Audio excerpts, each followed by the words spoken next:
Oh, man. This dude straight up Alabama slammed Sethington into the steel steps. Where has that Drew McIntyre been the last several years? The storytelling, the badassery. This Drew McIntyre is best for business. We'll talk all about it in this review. Also, new tag team champions on the women's side of things. Carter and Chance do the unthinkable. BC will tell you his thoughts on the entire landscape of the women's tag team division. Carter and Chance champions. Niven and Chelsea Green dropping those titles. Did Niven really drop the title? She never earned the title. We got a lot to talk about. And on the flip side, the dudes. I know a lot of you guys really enjoy the Creed brothers' work. Were the Creed brothers able to capture gold last night? They gave it everything they had, and in the final seconds, they had the crowd chanting, "Holy shit's coming up" in this review. Also, Kofi Claus, the American Nightmare Before Christmas, and The Miz going for his 9th IC championship. It's all coming up in this review. JD McDonutts kicked out of Judgment Day?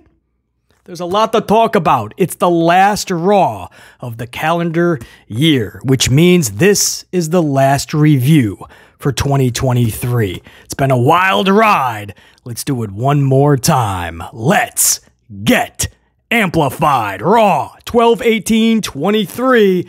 Let's do this.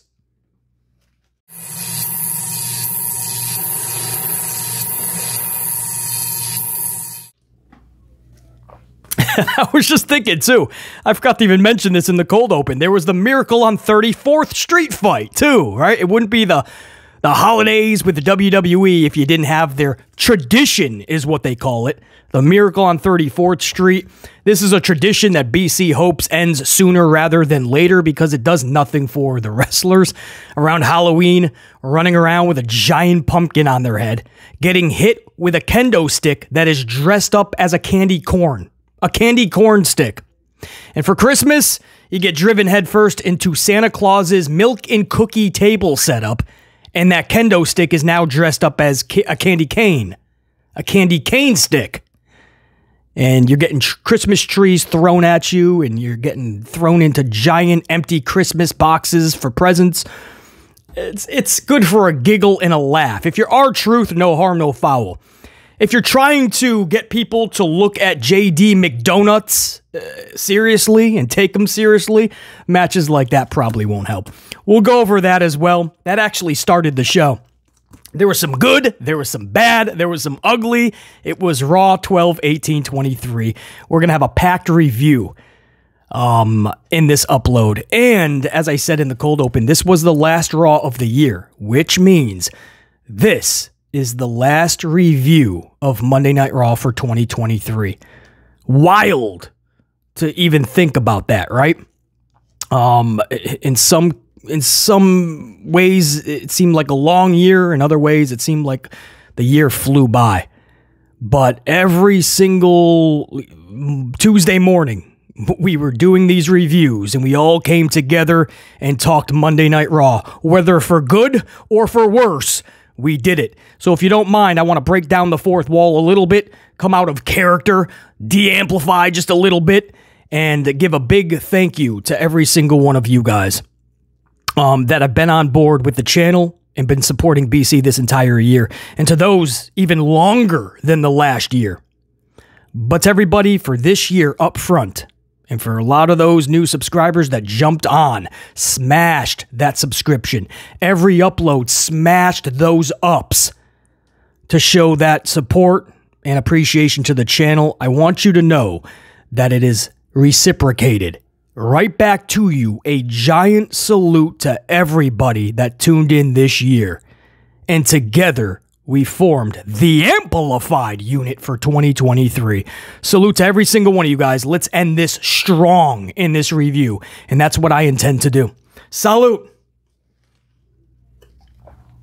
I thank you guys big time. And to my channel members, we're going to go old school. At the end of this review, it may take a few minutes, but I have the updated list thanks to the platform, thanks to the tube. And I'm going to give a shout out to every single channel member. I call them the gold card unit, my board of directors, if you will. So big shout outs at the end of this review. Let's waste no more time. It was a full fresh coffee, so if you don't mind, I want to get another big swig, and then we'll kick this review off. R-Truth, McDonutts, Miracle on 34th Street. You got to hear this. All right, so R-Truth, McDonutts, Miracle on 34th Street fight starts us off. Before the match, it's determined that the loser will be kicked out of Judgment Day. Now, never mind the fact that R-Truth was never really in Judgment Day.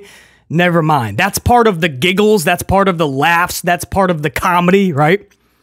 So you're expecting McDonutts to somehow win this match, obviously, right? I mean, he can't lose to R.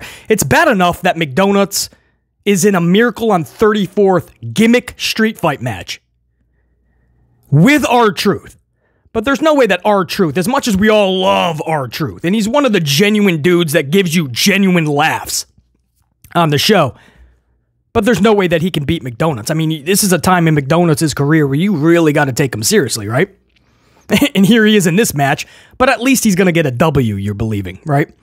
But no, just like a really bad team taking on the Green Bay Packers, and you think the Packers are going to get the W, and somehow the Packers find a way to lose. Well, McDonutts found a way to lose this match. You had it all, by the way. You had the candy cane kendo sticks. You had the Christmas trees. You had jingle bells. You had Santa's milk and cookies table set up. You had it all, man. All the gimmicks that you've either come to love about these gimmick matches around the holidays, or you have grown to just despise. But you had them all. You even had Michael Cole. I feel so bad for commentary during these matches. Michael Cole is actually giving quotes from the Jingle Bell song. Jingle bells, jingle all the way, Michael Cole is saying. Because bells were being used. I forgot. But he literally, there was a point where he's like, jingle bells, jingle all the way. I'm like, oh my God, what are we doing? Could you imagine if somebody that doesn't watch wrestling and they come through the door, right? You guys got plans, you got the program on. They walk in, they're witnessing somebody getting thrown into Santa's milk and cookie table set up. Somebody's getting a Christmas tree over the back of the dome piece. Maybe power bomb through a bunch of empty Christmas gifts. And Michael Cole is on commentary singing Jingle Bells. How do you explain what you're watching? Too funny. It is funny. Hey, it makes us laugh, I guess, right? I guess it did do its job. It put smiles on faces. Anyway, as I aforementioned, McDonutts does lose this match. Truth defeats McDonutts via pinfall, by the way. And they did it in a way, I think it was like an off-the-top rope. Something happened where, like, Truth kind of was just laying on McDonutts, but that's all it takes. As long as your shoulders are up and your opponent's shoulders are down, you're going to get the pinfall. So McDonutts is kicked out of Judgment Day. Now, you know that was going to be bogus, right? Unless they have some elaborate story going on. They didn't. Guys, about a few segments later, backstage, I think it may have been the Judgment Day man cave with Rhea. The cave, the clubhouse, whatever you want to call it. They kind of screwed with McDonutts a little bit. Sorry, man, rules are rules. That was the stipulation. McDonutts is like, what? And Damian Priest is like, we're fooling with you, man. You're not kicked out. So they didn't even honor the stipulation, obviously. McDonutts was reinstated. He never left, so he can't even be reinstated. So all of that was just to make a little added bonus during the match to make you care a little more. But it was never honored. McDonutts is still a part of Judgment Day. So don't worry. You don't have to lose sleep over it. McDonutts is still in the clubhouse. Next up was Nia Jax, middle of the ring with a microphone. Becky Lynch hits the ring. Nia Jax promptly leaves the ring. Wants nothing to do with Becky Lynch. Now Jax is in the aisleway, still with the microphone. Jax says she entered the Royal Rumble. Becky was hilarious. She goes, great, nobody cares. It was the bluntness in Becky Lynch that made this really funny. Nia's just like, I entered the Rumble. Becky's like, all right, they don't, nobody cares. Nobody cares about you. So Nia Jax says, look at you, Becky. You're the size of my leg. I'll squash your face again. That's what she said to Becky. That was even more hilarious. Look at you, Becky. You're the size of my leg. I'll squash your face again. I just thought that was, it literally made me, I almost spit out coffee when I heard that last night. So Becky responds, and I quote, you've made your career off riding the backs of others. First it was your cousins, then it was me. Of course, the big before Survivor Series a few years ago when she broke Becky's nose, and it really propelled Nia Jax. Big time, actually. She was all over the headlines, and yeah, she got a lot of notoriety from that. So that was a good line. You made your career off of riding the backs of your cousins, me. Pretty good. Then Nia says, and I quote, you want a match? It'll be in my hometown of San Diego at day 1 in 2 weeks. That's the next live Raw. Next week is a Best of Raw hosted by Peter Rosenberg. I hope Kayla Braxton is with him, just in case I stumble upon that show for a couple, 2-3 minutes. I'd rather see Kayla Braxton than Peter Rosenberg. And then in 2 weeks, Raw will be back. Of course, that's the new year, so that'll be 2024. So Nia Jax is saying, you want a match with me, you're going to have to wait till day 1. And Nia Jax says, and I quote, when I'm done squashing you, your daughter is going to look at you and say, Mama, why are you uglier than usual? She did not, bro. What? How is that not funny?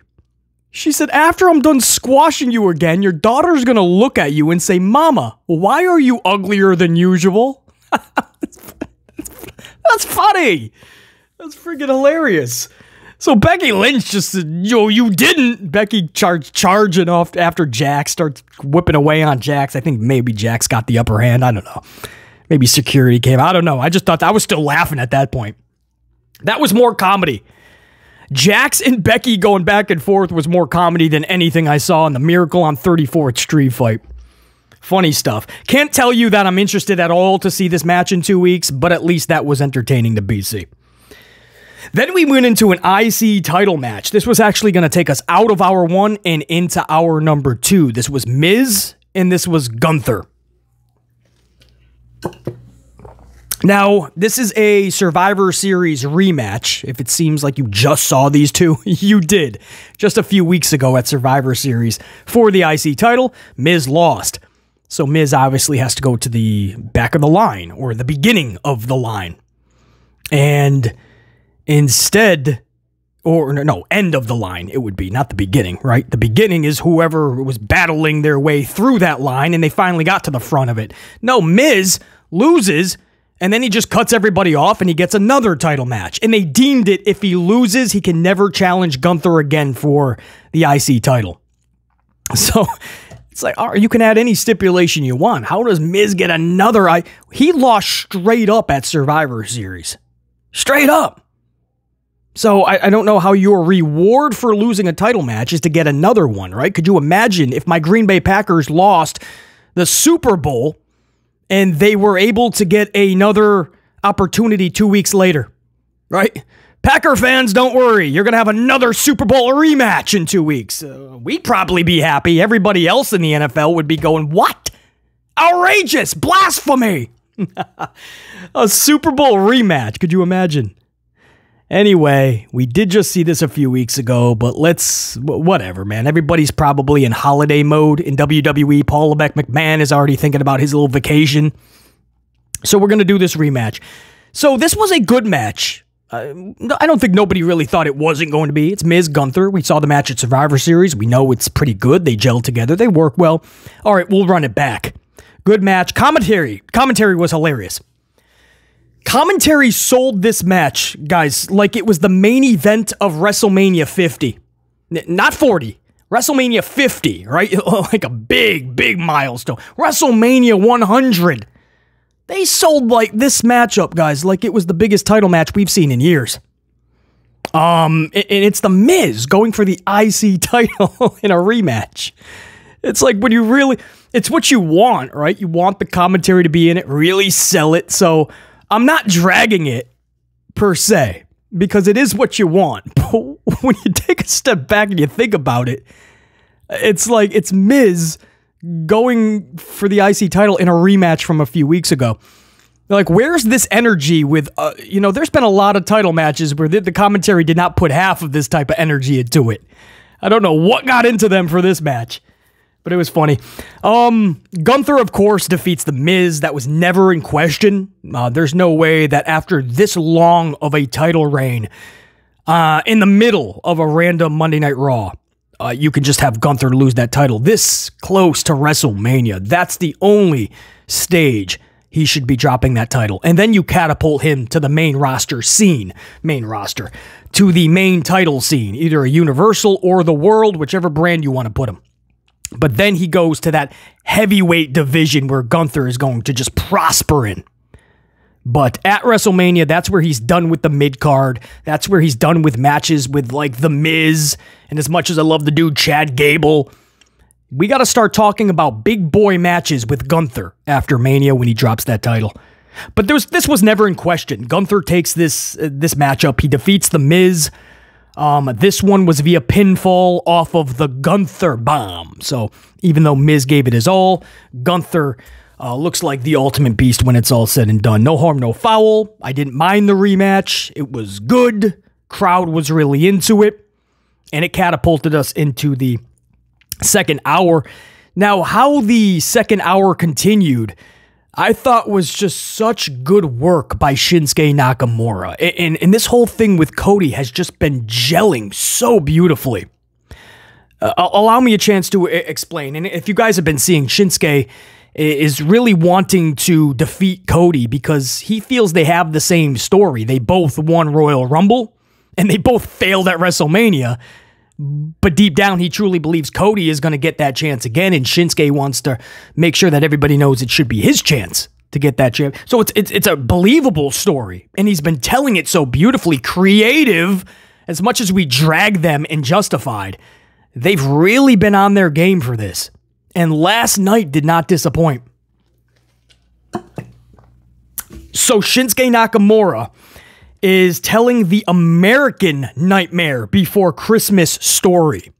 Kind of like a poem/story about Cody Rhodes. Brings up his father and talks about how he's going to beat Cody and finish his story for him, all of that stuff. And Shinsuke was just really good at this. I mean, he is just putting in his best work.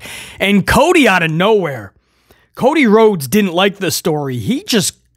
Now, you don't know where Shinsuke looked like he was in the boiler room for all we know. And Cody was just on that ass. He's like, enough. Your story sucks. I'm not purchasing this story at Barnes & Noble. I'm taking care of you now. And they actually battle through the door, and they pick up the action in a hallway. I love this. Get away from the ring. It makes it more fun, more believable, more intriguing to the fans. And it helps the wrestlers, man. It just feels unique. Get away from the ring. Sometimes it's just simplistic. Fight in the hallway. And they battle first from what looks like the boiler room, through a hallway, and then they get to... They go into the arena and they start brawling. There's a bunch of security guards. Cody is beating up security, trying to get the Shinsuke. Shinsuke is eventually able to... Because they make their way to ringside, and that's where security really steps in, and Shinsuke is able to kind of retreat. And Cody Rhodes is just standing there. No theme music. Camera just zooms in on Cody. Maybe he's standing on top of the commentary table, I believe, was the final camera C image. And then we faded into, I believe, Carter and Chance getting ready for their tag match. But Shinsuke and Cody, man, I'm really enjoying what they have going on together. And again, last week when they had their match, I said, if you do this correctly, you can drag this out a little bit because Shinsuke and Cody is really good together. Thankfully, that's what they're doing.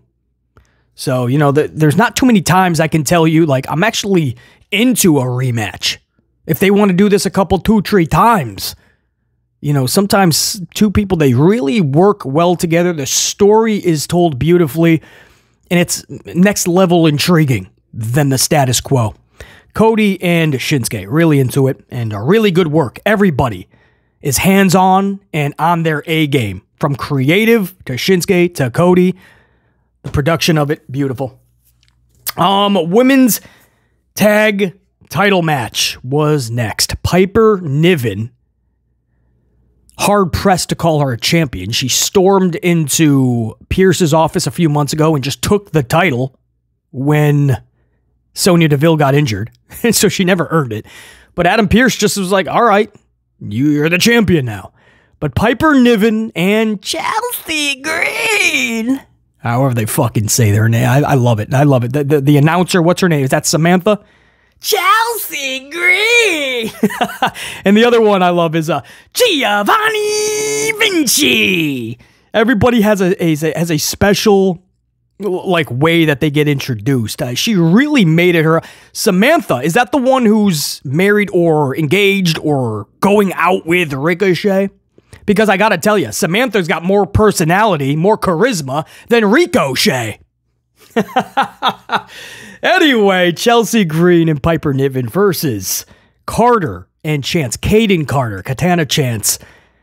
NXT, former NXT tag title holders, and now going for WWE Women's Gold. And early on, too. It's weird. They debuted, they had matches with like Shayna Baszler and Ronda Rousey, I believe. And they did really good. And it was like their calling card. And then they were just gone for like a full month, maybe 2 months. And then they came back and they won a couple of weird matches. Last week, I believe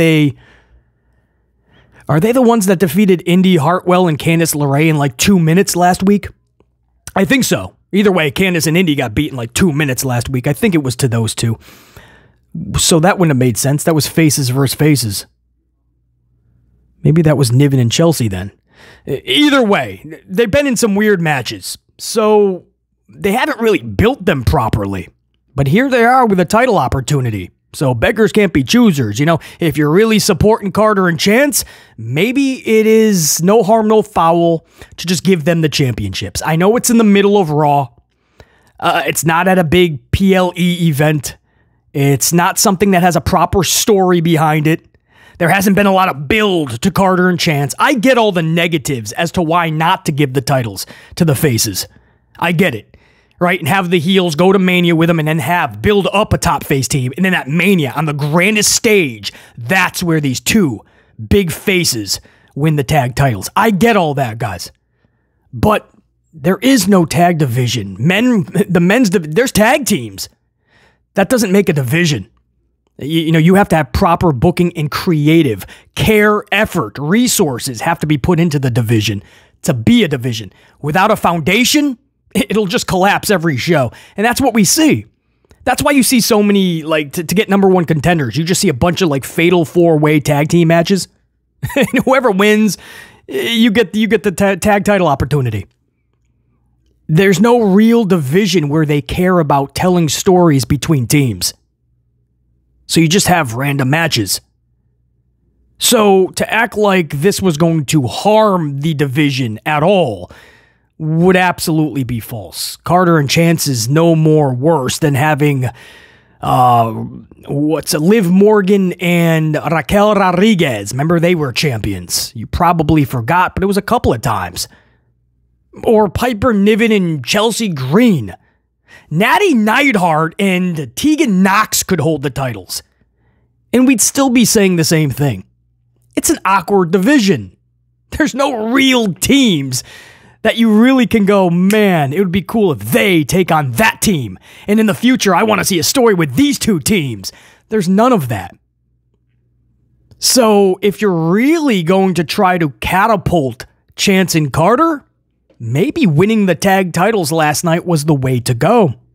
Maybe that'll spark some type of pulse into that division. Maybe it'll make WWE management, the upper brass, finally go, hey, we got something here with Carter and Chance. Because Niven and Green, what have they done for the last several months? And I like Chelsea. What have they done? You're not thinking about anything to do with the women's tag team division since they've been champions. You're just thinking about who's going to take it from them, right? Now, we could play that game all the way to WrestleMania and properly build a face team. I get it. Or we can just rip the Band-Aid off now, give it to Chance and Carter, maybe Alba Fire and Isla Dawn finally show up. Make them a heel team, by the way, because that'd be badass. And reverse it. WrestleMania, the heels win the championships. Cool with that. Be a badass story, too, if done correctly. Carter, Chance, Fire, and Dawn, and build it up from the Rumble on. What a crazy concept. Tell a story for a tag team division, especially the ladies. Anyway, that's my initial thoughts on if they were to give the titles to Carter and Chance. Now, did they give the titles to Carter and Chance? Let's talk about it. Carter and Chance, they're such a good team because they put a lot of thought into what they're doing. They really want to be seen as a tag team, not just two individuals that were thrown together. And if we buy similar outfits, people will look at us as a team. No, they truly want to work on tag team wrestling. They want to do cool moves and be innovative together. And most of the time, that's when you're going to see the best tag teams arise.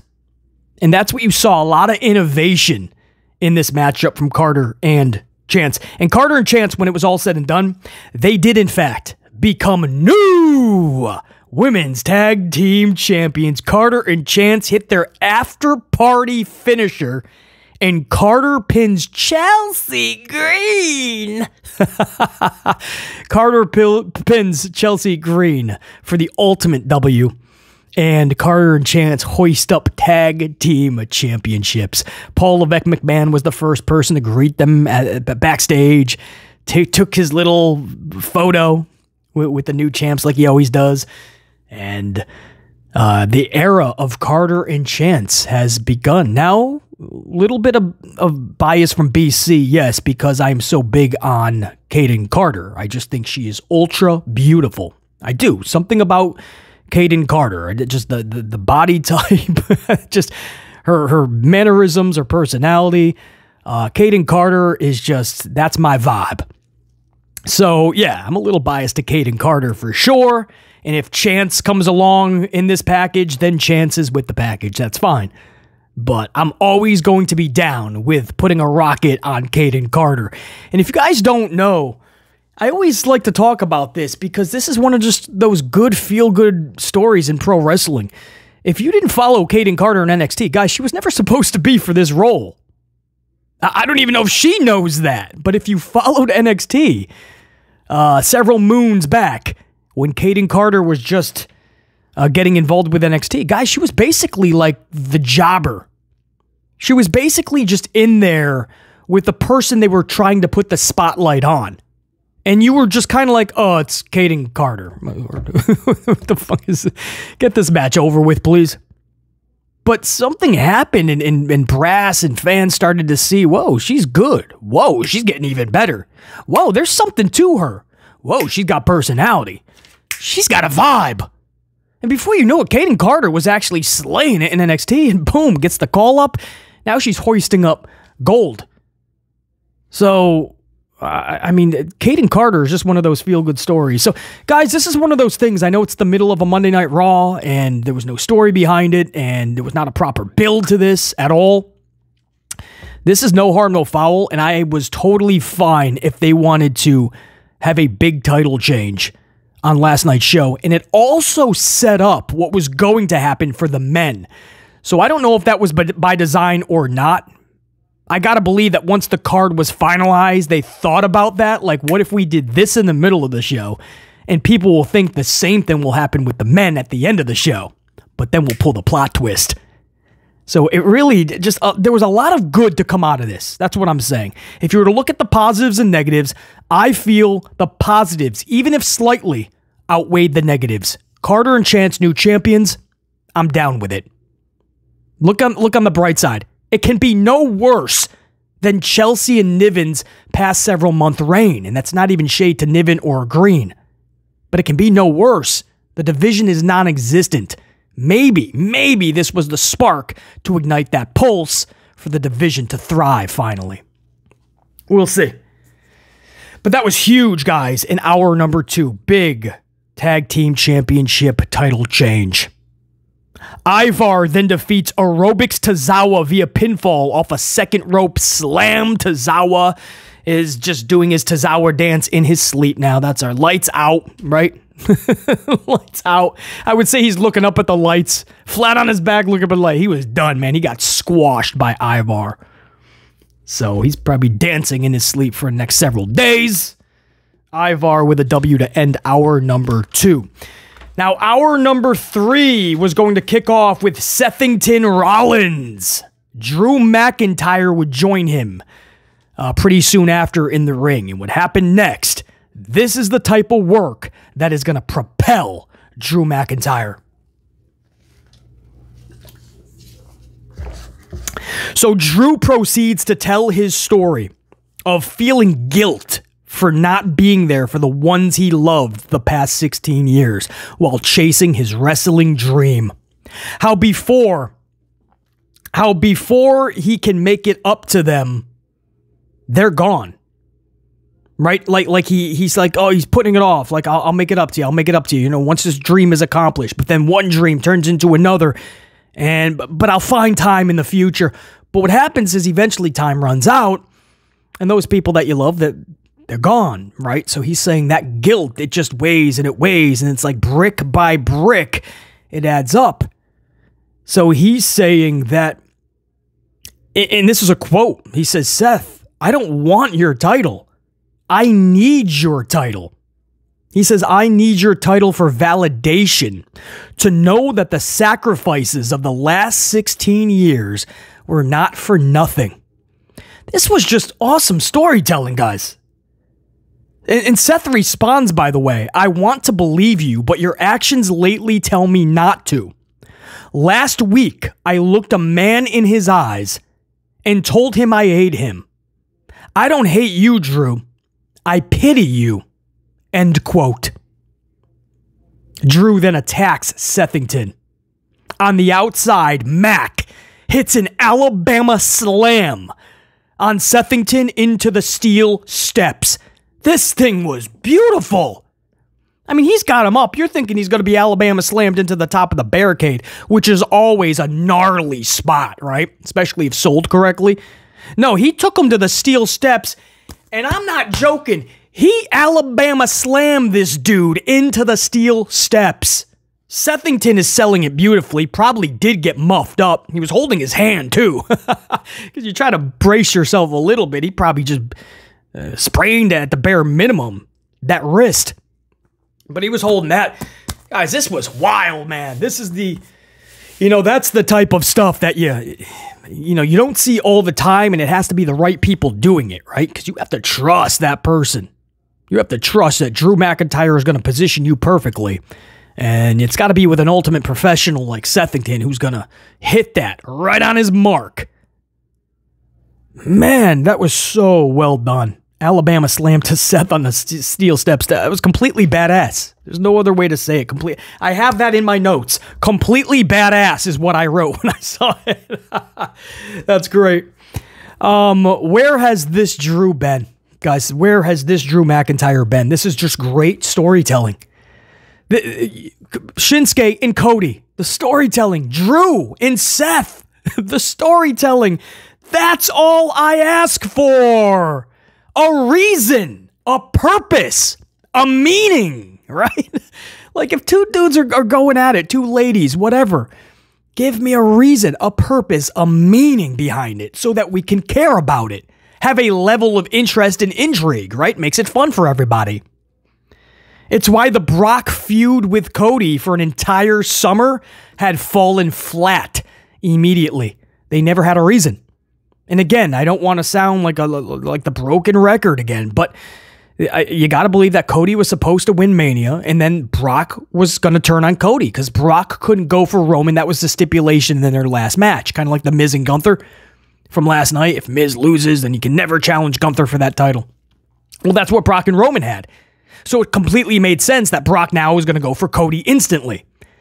But Paul Levesque McMahon called an audible, and he just wanted the title on Roman, even though Roman was going on vacation. Cody was going around the world to tour, and about to start this feud with Brock, and Levesque McMahon just had a dome piece breakdown, and he just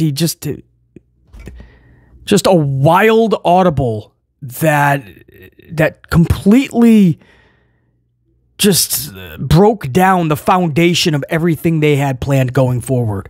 It's the best way to say it, because everything was set up beautifully, but there was just a dome piece collapse. Something there was a fuse broke with Levesque McMahon, and it was just a bad decision at just a wrong time. And Brock and Cody took each other on for an entire summer with no purpose.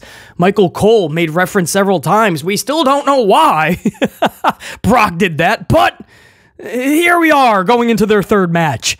And when it was all said and done, we never found out. Cody had his arm broke 3 times by Brock, and at the end, they just hug it out. All right. I bring that up because Cody and Brock should have been special for all of us to enjoy, right? To be intrigued by, not just enjoy. To be intrigued by. But a lot of us couldn't get behind it. There was just no reason, and you could tell the company didn't have a reason. That was what was bad, right? If it would have been one thing if you were just like, oh, that's something Brock would do. He doesn't need a reason. But you could tell the company just didn't have one. They called the wrong audible at Mania, and they never tried to correct it. They didn't care to correct it. They're just like, oh, it's Cody, Brock, everybody will enjoy it. No, a lot of us were like, come on, bro, you have to do better. You have to care more. You have to tell us why. It's the little things. You have 500 plus creative writers. There's no reason every wrestler doesn't have something special on that roster right now. Especially with the amount of hours they have on television every week. So this, man, Shinsuke and Cody recently, Drew McIntyre and Seth last night. How awesome! Story, purpose, meaning, a reason. I love it. It makes me want to see Drew and Seth more now than when they took each other on last month or 2 months ago, whatever it was. You know, this was more than anything they did leading up to that match. So this was just a really well done segment between Sethington and Drew McIntyre. And if you're wondering, not much said about CM Punk at all. I think he made a slight reference at the start of it, of that promo, and then Drew came out. If anything, Drew mentioned Punk more than anything. At the start of Drew's promo, he says, see, I actually respect you, Seth. While everybody else is sucking up to CM Punk backstage, trying to take photos and being phony, you looked right into his eyes and told him the truth. So, that was the only real reference over to CM Punk. Next up was Claus. Kofi Kingston, obviously. Now if Kofi Kingston is chucking coffees into the audience, then yeah, I'd be dive bombing. I can speak. I need more coffee. I'd be dive bombing over complete aisles, over rows of people, taking all the coffee. Claus parades ringside, slinging gifts into the crowd. He's attacked by Imperium. Jey Uso for the save. And this sets up Jason Uso versus Ludwig Kaiser. Uso defeats Kaiser via pinfall off the Uso splash. And Kofi Kingston and Jason Uso are just like, just woeing the crowd. What do you call this? Yeeting? Are they yeeting? They're woeing the crowd, right? Everybody's doing the whoa. Yeah, man, that's all you need. It's right up there with the Sethington sing-along. I don't know. This was all for nothing. I'm sure day one, you're going to get maybe Kofi Kingston and Jason Uso versus Imperium, and you'll probably see that all through January. The main event was the men's undisputed tag title match. Judgment Day's Balor and Priest, your champions, versus challengers, the Creed brothers. Chubby Creed and Taller Creed. I don't know. Creed brothers. Brutus and what's the other one? Buckus? We'll call him Brutus and Buckus. Anyway, Priest pins the Taller Creed via South of Heaven finisher, and the Day of Judgment retain their championships. So, A lot of you guys are really enjoy the Creed brother. I do too, by the way. I've said from day one-ish. I said from day one, they got the talent, obviously, and they're strong, right? That's obviously what Levesque McMahon, that's the biggest reason why he wants to skyrocket them immediately. Strength and immense talent, skill-wise. So I totally get that. I mean, that's obvious. They can go in there and have a good wrestling match with a broomstick and a vacuum cleaner. But aside from that, my only concern with the Creed brothers is I'm noticing a lack of charisma and personality. Like their backstage segments, it's just ultra phony, right? I mean, their reactions. Cody Rhodes was backstage last night, and he thanks them for saving him last week on Raw. And they were like, yeah, man, okay. And then Cody walks away, and they're like, whoa, it's Cody Rhodes. And I'm like, oh, please don't make them like the dork, the geeky tag team. Or are they just doing that on their own? Like, whoa, that was Cody Rhodes, man. They were like geeking out. I'm like, oh, come on, man. Chad Gable can do that just fine in Alpha Academy. So it's the over animation in the backstage segments. And then on top of that, they're just not good on the microphone. So that's a problem, obviously, because you're going to have to sell stories with your words. You're going to have to get on the microphone. Not everything can just be settled just by doing your wrestling moves. I know it's pro wrestling, but it's scripted entertainment, right? It's predetermined, it's pre-planned, it's rehearsed. You got to have storylines. So I bring up as much as I like the Creed brothers on that one aspect, there's still so many red flags, and they're just giving them everything really fast before they have everything developed. You know, this is the same thing that you see so many people stay in NXT extra time, right? And the excuse is we feel it's going to be better for them if they stay in NXT, right? Really own in their craft even more. And you think, well, okay, it's like staying in school an extra year or two. That's fine, right? You can always get more education. But that's a BS thing, right? Braun Breaker has been doing nothing in NXT. We just went over this. There was an upload. I put up 3 uploads yesterday. One of them has to do with the Green Bay Packers firing Joe Barry, our defensive coordinator, and the other 2 really good topical discussional uploads. Hope you guys were able to catch it. But anyway, in one of those uploads, we were talking Braun Breaker specifically and how all of 2023 in NXT, he's been losing all of his big premium live event matches. With the exception of Halloween Havoc, where he defeated manager Mr. Stone, he's lost the Battlegrounds, the Deadlines, the Stand and Delivers, from Trick Williams to Sethington to Baron Corbin to Carmelo Hayes multiple times. Braun Breaker's been ready to go. They're just damaging him down in NXT by holding him too long. Tiffany Stratton, right? If anything, she's been ready to go on the main roster. But even she says, you know what? I kind of want to stay here a little bit more and get even better. So what's the Creed brothers' excuse? We know they got the talent, but the Performance Center in NXT is supposed to make sure that they have all the boxes checked off, right? The promos, the mannerisms, how they sell backstage segments, all of that, the Creed brothers have a lot of work to still do. But no, they just got plucked immediately and got the rocket on their back on the main roster. So there's a lot of work still to be done. So a lot of people that are behind the Creed brothers, I know a lot of you guys like them, like just doesn't matter what they lack. It doesn't matter about the weaknesses. I like them, and that's my team. They're going to get the tag titles. Cool. But them not getting the titles last night, no harm, no foul. They shouldn't be. Judgment Day should not be dropping those titles in the middle of a Raw. It's not the same situation as Chance and Carter. So there's no way Judgment Day should lose those titles before Mania. And the Creed brothers have a lot of work to do. Just because they got the rocket so early, don't drink the Kool-Aid. Like them, love them, that's awesome. But let's not start anointing them new champions, man. Again, it's a different scenario than Carter and Chance. So I know a lot of people were kind of like upset, right? If you look at the crowd, they were kind of dejected at the end of the match. Relax. The Creed brothers should not be taking titles last night. There's still a lot of work. Be happy. If you like the Creeds, be happy they're getting getting these type of matches, getting that camera time. You know? And again, really good tag team skill-wise, talent-wise. For sure. They're innovative. They do a lot of things together, like we were saying about Chance and Carter. I mean, if you didn't know they were the Creed brothers, you would have thought they were brothers anyway because they're so just in line, lockstep with one another. And it was a really good finish, by the way, too. I think they actually hit like the Brutus ball, and then Finn Balor, who was also up top, actually drops the coup de grace off of the Brutus ball. So I think that's where the crowd was just only shitting. It was great, bro. It was really good stuff. Really good ending. And again, everybody was dejected when they didn't win the titles, but no harm, no foul. And Judgment Day is celebrating as we go off the air. The last Monday Night Raw of 2023. And that is a wrap for Raw for the calendar year. That's a wrap.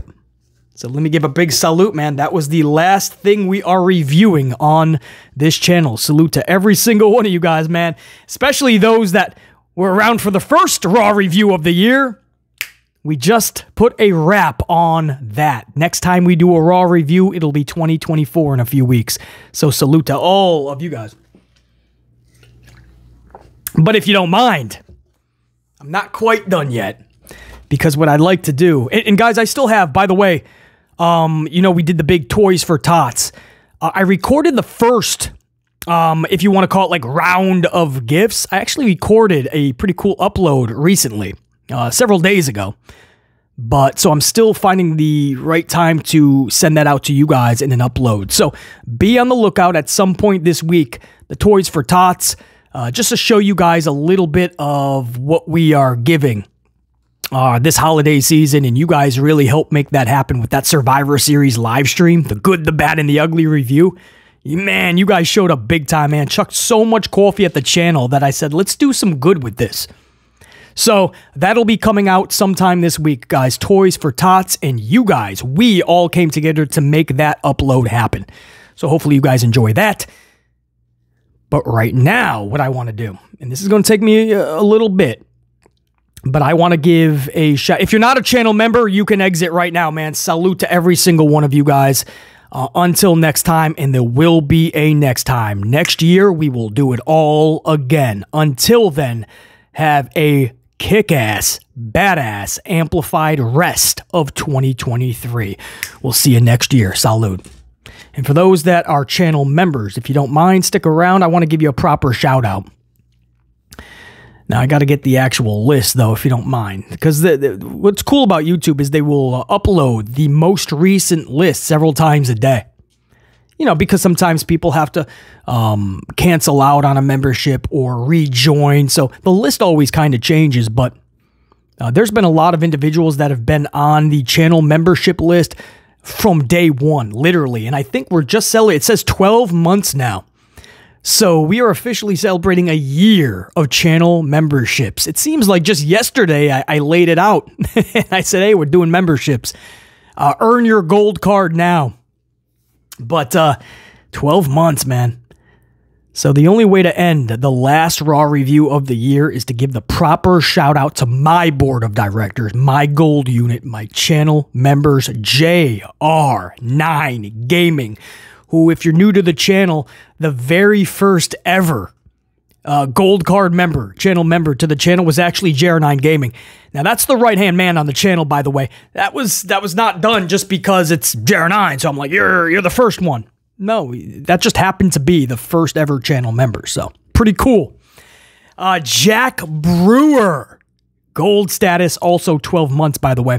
Carlos Ray, 12 months. You talk about down from day one-ish. Carlos Ray can't always be with us on all the live streams or not, but Carlos Ray, down from day one is 12 months, it says. Carlos, salute. Jacqueline Robinson, 12 months, full year of membership. Jacqueline Robinson. Let me go over to, try to expand this a little bit. Sir Charles, gold status for 12 months. 12-month membership, Sir Charles. Anthony Boley, 12 months. Maybe it'll be easy if I just give you a bunch of who's 12 months. Kim T. Kim T. Hopefully you're enjoying Naomi Trinity Fatu's work over at Impact. Kim T. Dante Jaron 23 is 12 months. Dante Jaron 23. A. Merrick. So cool to see all these names, man. Some are blast from the past. Some have had to, do different hours at work or just can't catch some of the streams or the uploads. My schedule is always all over the place. So it's always cool to see some of these names, man, still gold status. Dante Jarren, 23. A. Merrick. Eric Leno. Also 12 months. PB Silly Pride. Sam Byers, 12 months. Ash Stegmeister Steggles, 12 months membership. Stegmeister, when we do live streams, and for those that don't know, Stegmeister just starts these live streams. He gets the party rocking, man. Before we even go live, Stegmeister is making sure that the unit is ready to go. So I shouldn't be surprised that Stegmeister is 12 months down from day one. No-ish, down from day one. Alicia Vukovic, 11-month membership. So Alicia jumped on board not long after we started this. Batty Banks, who's been with the channel a long time, I know that. Batty Banks, Pimp Jesus, Janelle Layton, Raymond Karan, Santivia Major, James Shrimp Fajitas.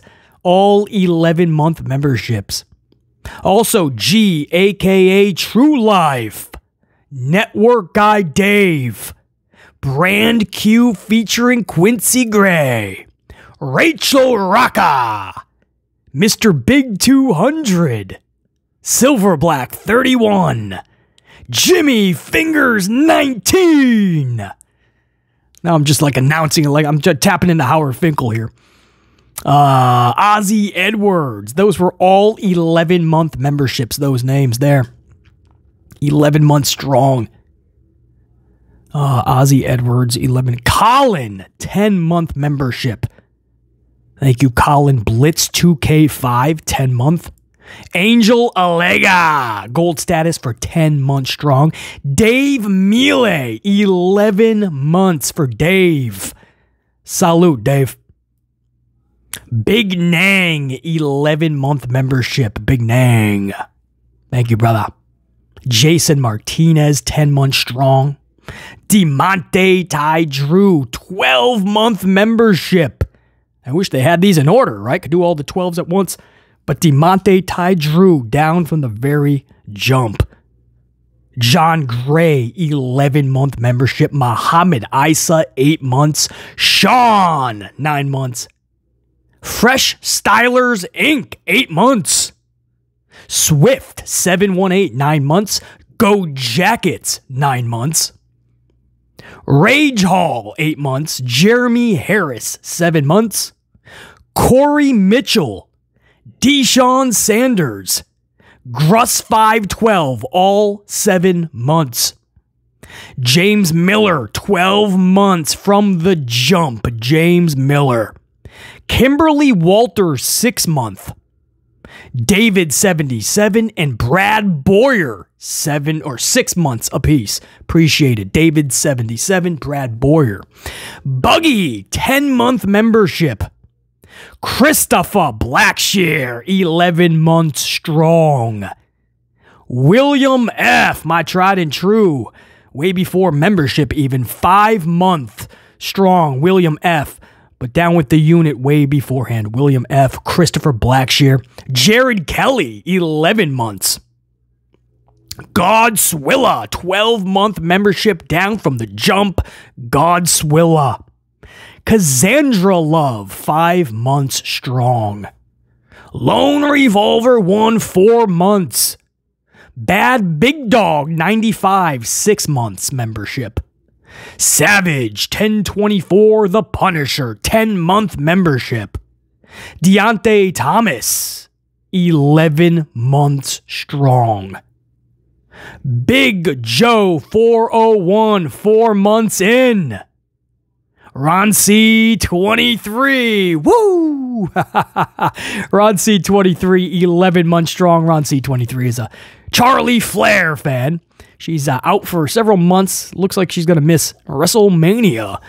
So, Ron C, 23, don't worry. When she comes back, she'll be collecting those titles and top her father's record. Trust me.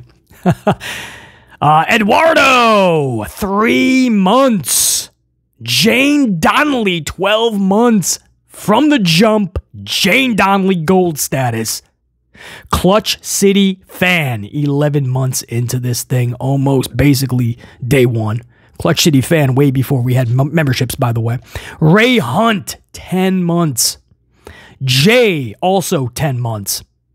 Saeed Parker, 11 months into this thing. Merge, 2 months. Ryan Mason, 2 months. Richard Rodriguez, 9 months strong. Scott McMinn, 2 months. The Up Channel, 8 months membership. Soldier Man, 1984, 1 full year, 12 months. Trina Scott and Ray Foreman, both 11 months in. Titan Poetic Chef, 10 months strong, with Dwayne Piazza, also 10 months. Country Steph, with an F, 1 month in. Brian Robinson, 10 months strong. D Stands Alone, 5-month membership. Cy Richards, 1 month. Adam Cleary, 1 month. Mike Coldren, 8 months. Gaming R3 App 3R, 9 months. Stephen Tate, 4 months. DC Lanyard, 9-month membership. Also Willard Bayless, 9-month membership. Maximus Sage, 6-month membership. TR Man 630, 5 months in. Chaos, CAK, 7 months strong. Isla R. Dust Sandman, 21 days. Josh Cooper, 24 days. Kevin Johnston Sabres News Consolidated, 11 months strong. Spicy Mama McCaleb, 7 months. Primed Time, 13 days. Salute. And welcome. Oogie Siege? I like it. Oogie Siege, 2 months. J-Con, 10 months strong. Uncle Joe, 2 months strong. Jason Barker, 7 months. Otis Linkman, 7 days. Otis, gold status. Trey, 1 month strong.